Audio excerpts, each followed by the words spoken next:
It's been just about 12 years now, and I guess it makes you somewhat an historic relic, and I hate to put it that way.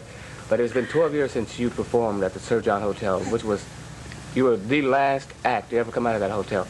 Do you remember any other famous names that were there while you were there? Well, we used to basically work, single shows where they only use one artist.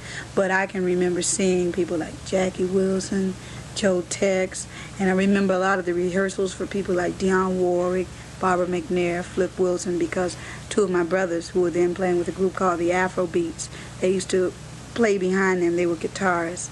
So I remember so many acts, coming through there that I remember when I was going, I happened to be riding over that way and I saw them beginning to tear it down. And I said, how can they do this? Every time something gets old, they just tear it down instead of renovating it. I said, the kids will never have anything to look back at. They'll never have anything to remind them of what it used to be like. And that's a place that I believe needed to be, restored rather than torn down, because it meant so much to so many performers got their start there that are really, look at Barbara McNair and Flip Wilson, world renowned, and it really could have done a lot for, tomorrow in Miami.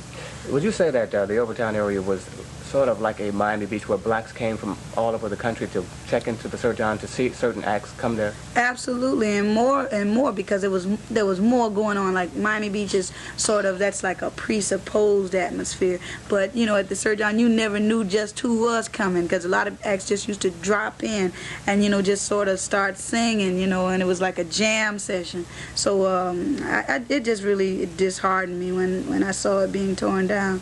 I mean, why tear down something that is so legendary? Do you feel that there can ever be another Overtown in that same general area?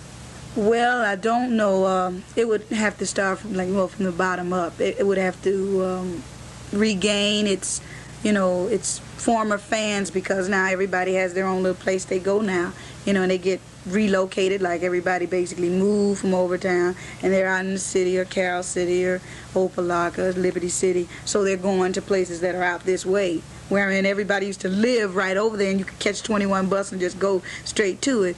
But I don't know. I'm hopeful that they could one day, right in that same area, maybe rebuild something. Was there ever a star atmosphere? For example, could anyone just walk off the street and just walk into a nightclub and there was Jackie Wilson performing and he would take the time to just sit and chit-chat? Yeah, it was the star attitudes, I don't think it taken effect then.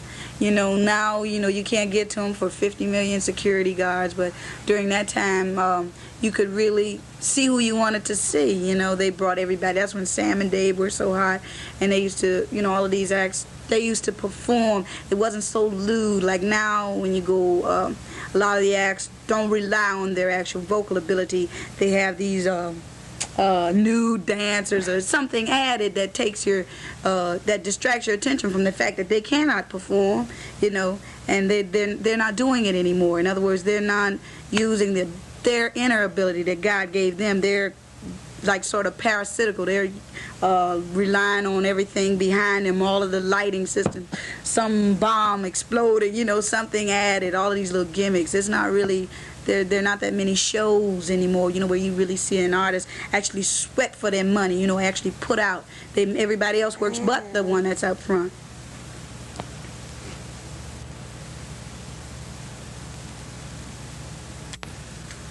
The National Guard's Armory. Right here, locally. Right. This was on 28th Street. Yeah, 28th Street, I'm thinking about 7th Avenue. That was when C.T. Taylor used to be a disc jockey on WMBM, and he used to have a dance there every Friday and Saturday night. Did you really realize at first that you were a star? Well, I never, I guess what star depicts to me means that one day you can fall, and stars do fall, and that's it. So I always say that I'm a moon, because a moon eclipses every now and then, but you always know it's coming back, and it's bigger, and it doesn't fall. And it's like I have a tendency to do that in my career. I'm big at times, and I wane a little, and I deviate, like when I